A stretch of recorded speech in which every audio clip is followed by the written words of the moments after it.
Assalamualaikum. Salam, silakan masuk. Encik Hidayat je? Ya saya. Okey, silakan duduk.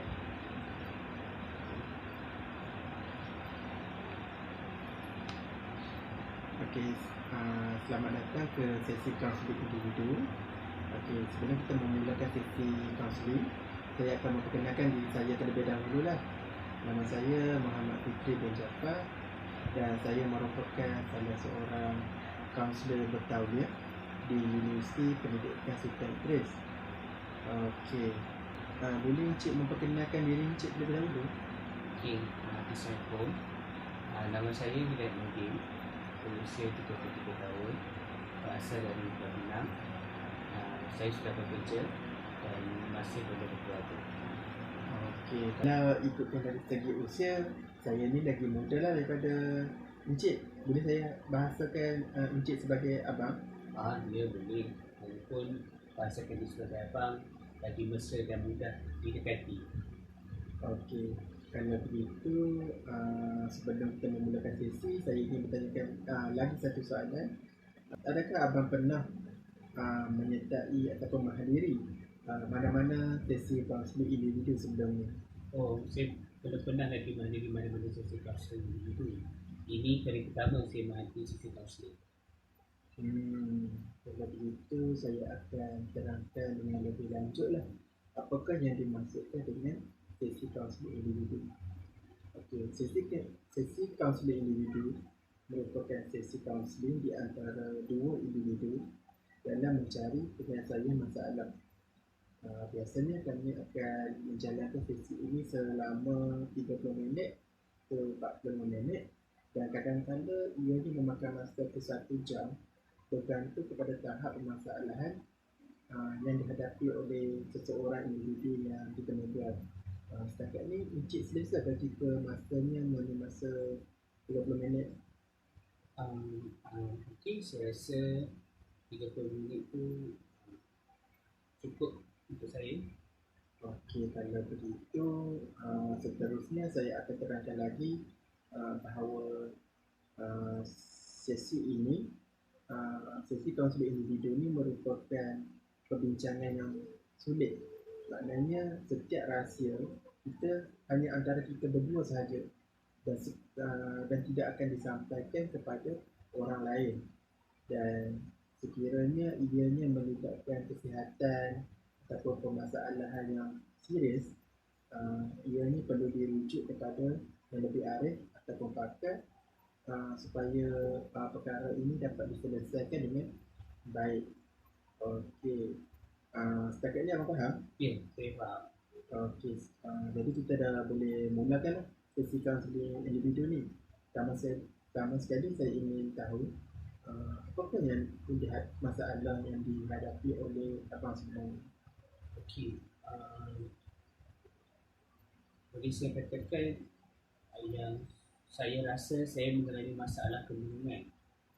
Saya selalu rasakan yang saya ini sunyi. Saya jadi hilang semangat dan seolah-olah tidak mahu buat apa-apa. Kadang-kadang saya ada rasa terfikir, kenapa saya wujud ke dunia ini dan kenapa saya hidup seorang diri. Saya rasa sunyi. Jadi ikutkan permasalahan abang ni, abang sebenarnya telah mengalami kemurungan lah ya? Okey, jadi boleh saya tahu sudah berapa lama abang mengalami kemurungan? Okey, saya mengalami kemurungan ni sejak saya mula memasuki alam pekerjaan. Tapi sejak akhir-akhir ini saya perasan yang masalah kemurungan saya semakin teruk. Saya perasan juga yang saya lebih suka berdiamkan diri dan menasihkan diri dari berjumpa dengan orang lain. Saya jadi tidak bersemangat dan tak berminat untuk berbuat apa-apa. Okey, daripada permasalahan abang ni dapat saya simpulkan bahawa abang ni sebenarnya mengalami kemurungan lah ya? Okey, kalau begitu saya dah tahu agak-agak sudah berapa lama ya abang mengalami kemurungan ni? Okey, Saya mengalami kemurungan ini sejak mula memasuki alam pekerjaan. Tetapi sejak akhir-akhir ini, dari awal tahun, saya perasan masalah kemurungan saya semakin teruk. Saya perasan juga yang saya lebih banyak mendiamkan diri dan mengasingkan diri dari orang lain. Kadang-kadang saya rasa tidak bersemangat dan tidak berminat untuk membuat apa-apa. Baiklah. Jadi boleh saya tahu adakah kemurungan yang abang hadapi ni sepanjang masa? Maksud saya dalam sehari tu adakah daripada pagi sehingga ke malam abang merasakan kemurungan tu? Ya, saya mengalami masalah kemurungan ini sepanjang masa. Boleh dikatakan hari-hari saya mengalami kemurungan. Bukan setakat waktu saya sendirian dekat rumah, tapi masalah kemurungan ni sampai terbawa-bawa sehingga waktu kerja. Waktu kerja, kadang-kadang saya termenung dan berfikir. Bila termenung tu, mengambil masa yang terlalu lama sehingga menyebabkan kerja saya jadi lambat dan tertangguh. Saya jadi hilang fokus ketika kerja. Sebenarnya apa yang abang fikir ketika abang termenung tu? Okey, ketika saya termenung tu, saya terfikir, adakah saya gembira dengan hidup saya? Adakah saya gembira dan suka dengan kerja saya? Adakah saya berpuas hati dengan hidup saya? Adakah saya telah memberikan yang terbaik untuk kerja saya dan hidup saya? Jadi kalau ikutkan adakah masalah abang ni ada kaitan dengan rakan sekerja? Oh, itu saya tidak pasti pula. Saya tak pasti sejauh mana kerja saya dinilai. Saya pun tak pasti sejauh mana penerimaan rakan sekerja dengan hasil kerja saya. Jadinya kalau dibandingkan dengan rakan sekerja yang lain, abang dapat rasakan bahawa hasil kerja abang ni tidak memuaskan laya berbanding mereka yang lain. Jadi, tetapi apa yang menyebabkan abang berfikiran sebegitu? Okey, punca saya berfikir sebegitu, saya rasakan saya ada masalah komunikasi dengan rakan sekerja. Rata-rata saya lebih gemar berkomunikasi dengan mereka melalui memo atau dengan menghantar email. Saya jarang-jarang sekali bercakap dengan mereka secara bersemuka. Disebabkan saya jarang bercakap dengan mereka, saya rasakan yang mereka tidak selesa dengan saya. Oh, begitu. Jadi, pernah tak abang fikir langkah-langkah untuk mengubah cara kerja abang? Oh, saya cuba mengubah cara kerja saya. Saya pernah cuba mengubah cara kerja saya. Daripada saya menghantar email atau melalui memo, saya terus berjumpa dan bersemuka dengan mereka. Tetapi, apa yang saya mahukan dari mereka, mereka lambat respon dan tidak seperti apa yang saya harapkan.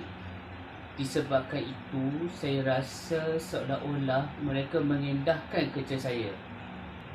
Okey, kalau dilihat, apa yang boleh saya katakan, abang dah cuba yang terbaik lah untuk mengubah cara kerja abang.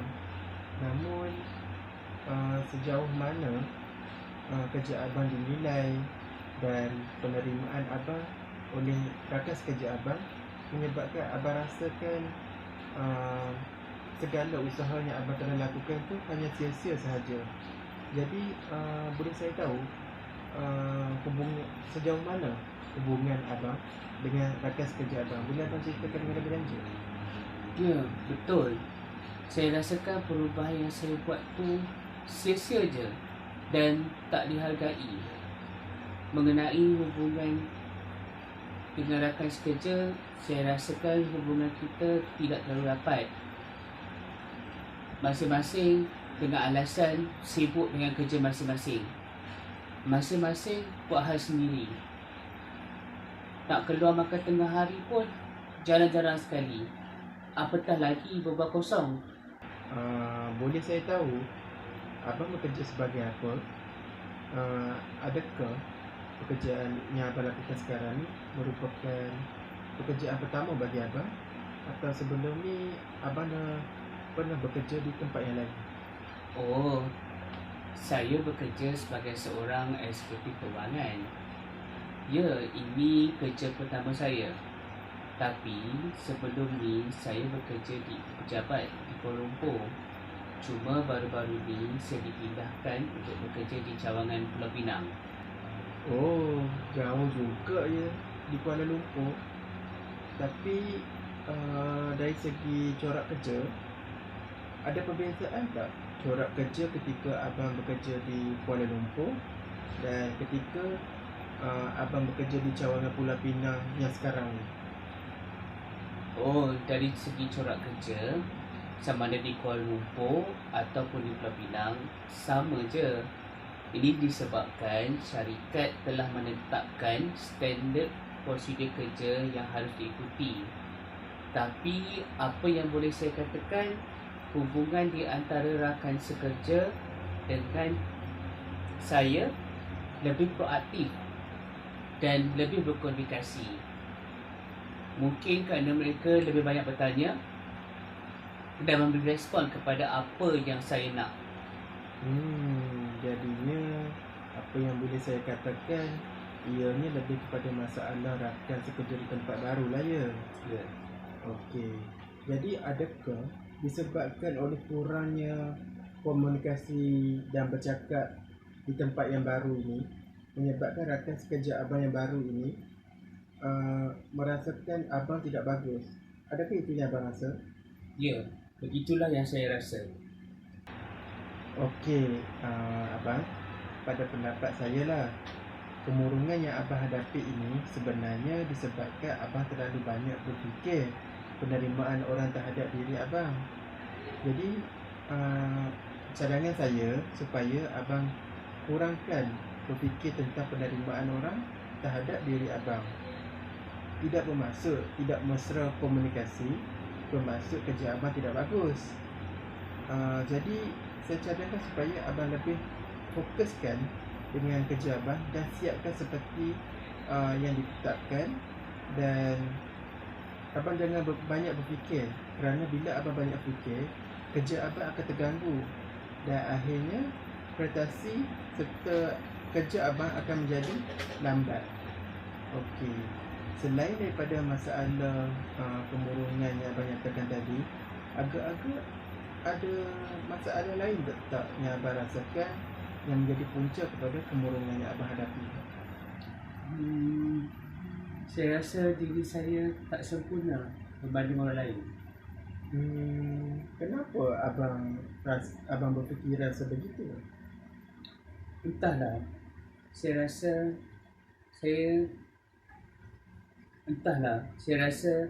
hidup saya tak seperti orang lain. Kadang-kadang saya rasa saya ni serba kekurangan. Saya juga rasa yang saya ni jauh ketinggalan berbanding orang lain, terutama dengan rakan-rakan. Pernah juga saya rasa saya gagal dalam hidup ni dan saya tak ada apa-apa yang nak dibanggakan. Bandingkan diri dengan orang lain? Maknanya abang bandingkan diri dengan rakan-rakan di media sosial? Ya, betul. Bandingkan dengan rakan-rakan di media sosial.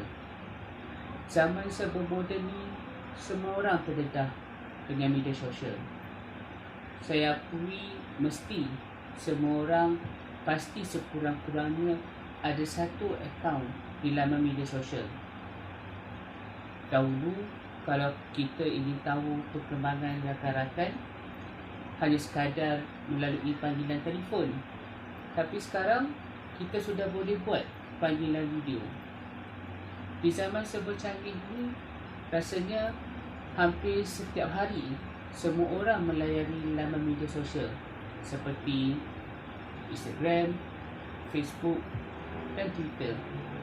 Saya pasti setiap hari, semua orang akan mengemaskini perkembangan masing-masing di laman media sosial masing-masing.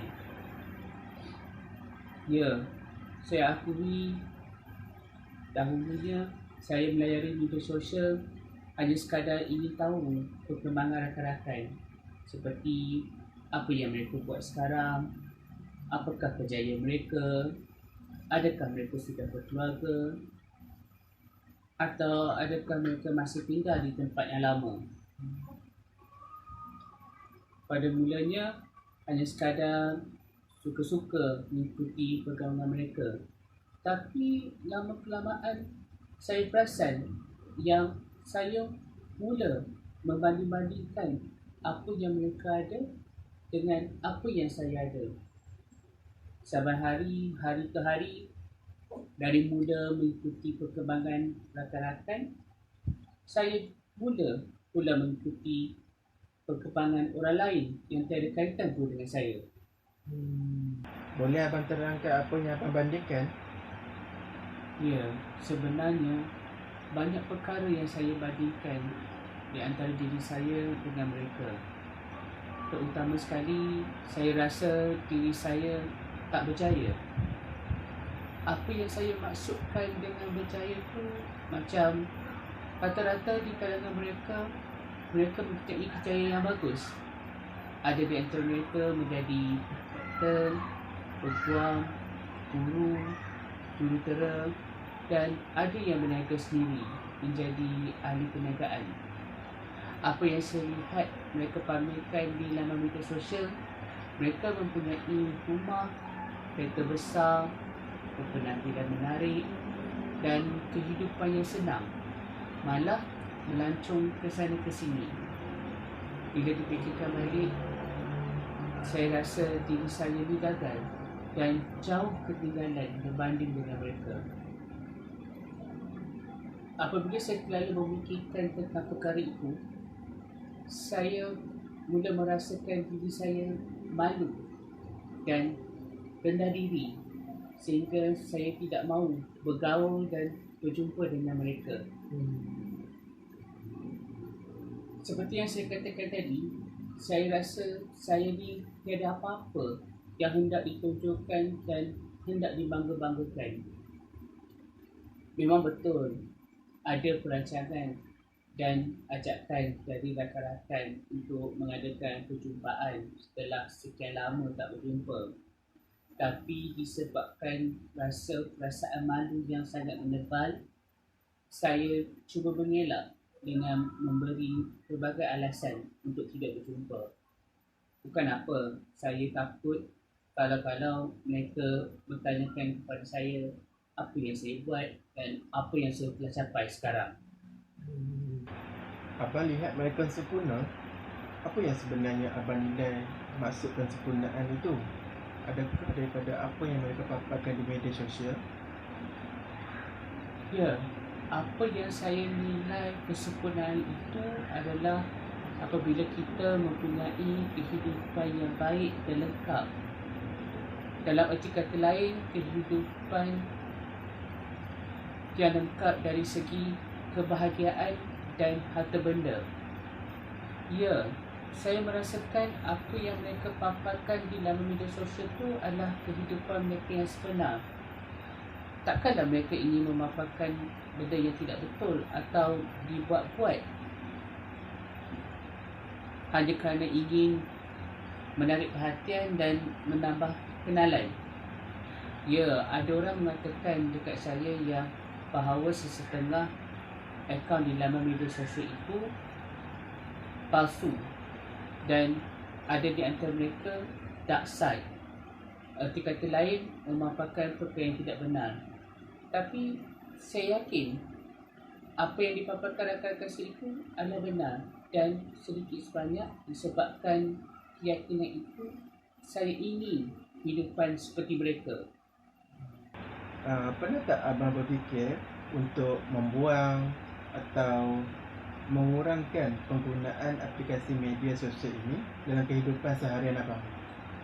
Ya, saya pernah terfikir untuk mengaktifkan akaun laman media sosial dan membuang aplikasi laman media sosial dari telefon saya. Tapi, adakah dengan saya berbuat demikian, saya akan rasa lebih bahagia dan gembira?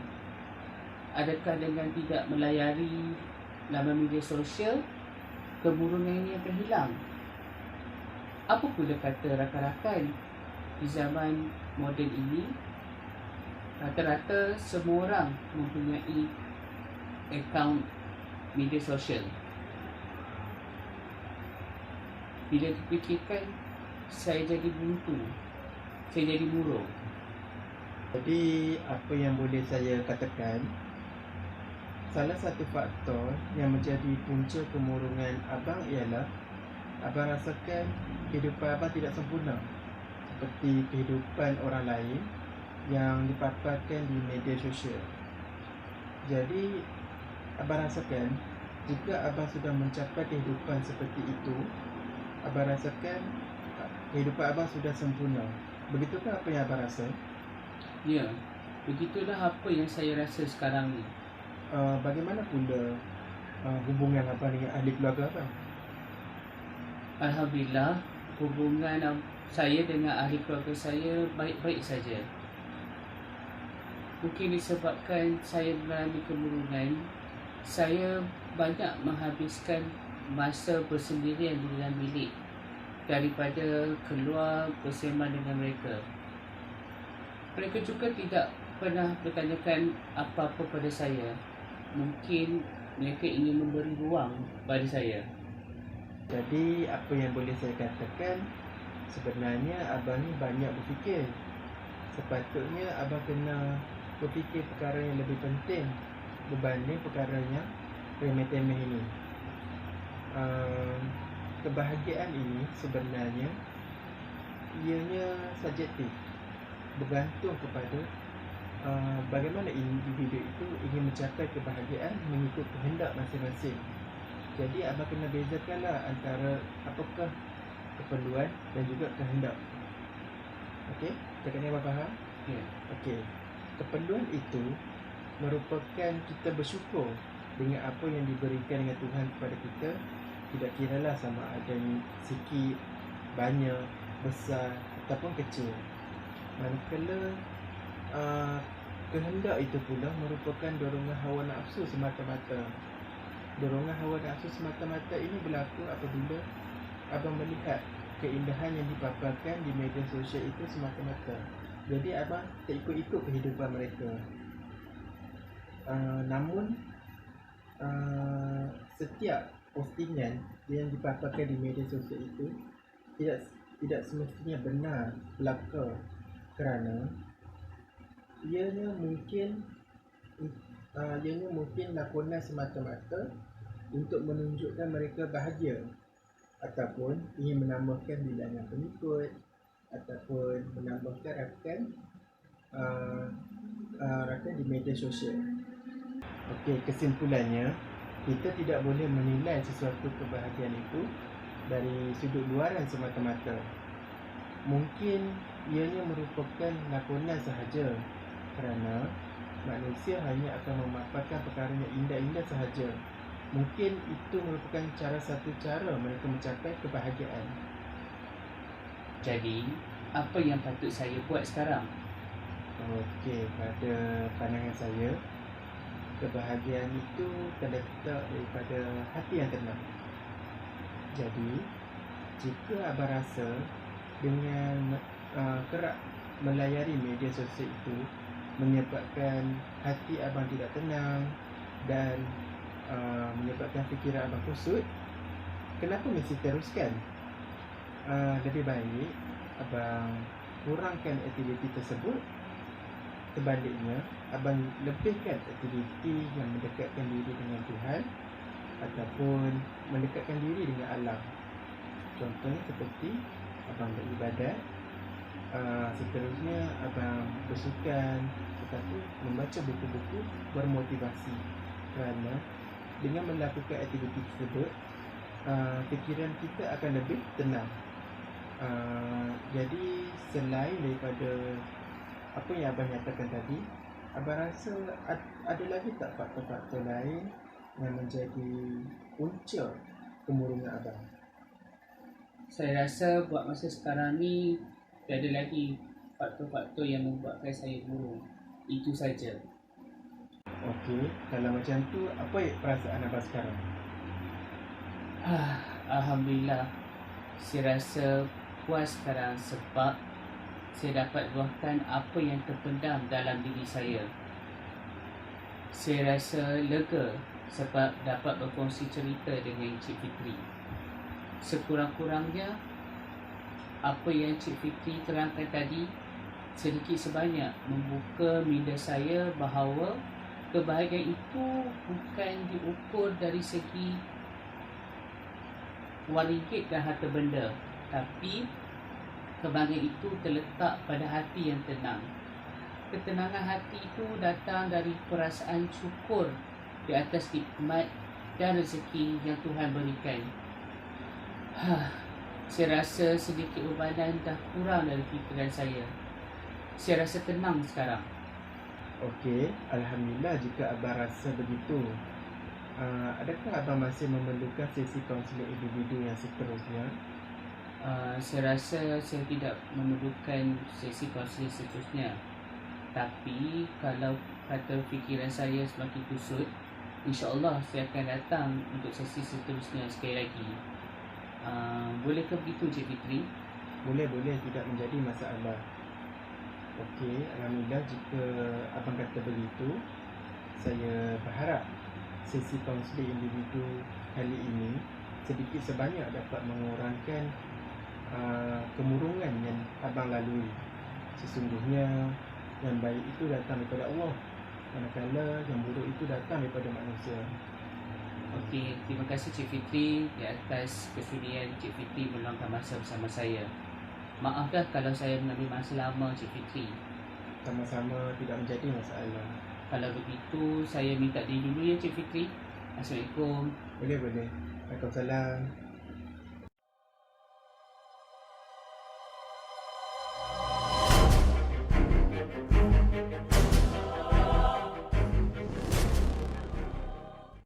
Tiga perkara yang anda perlu hentikan sekarang.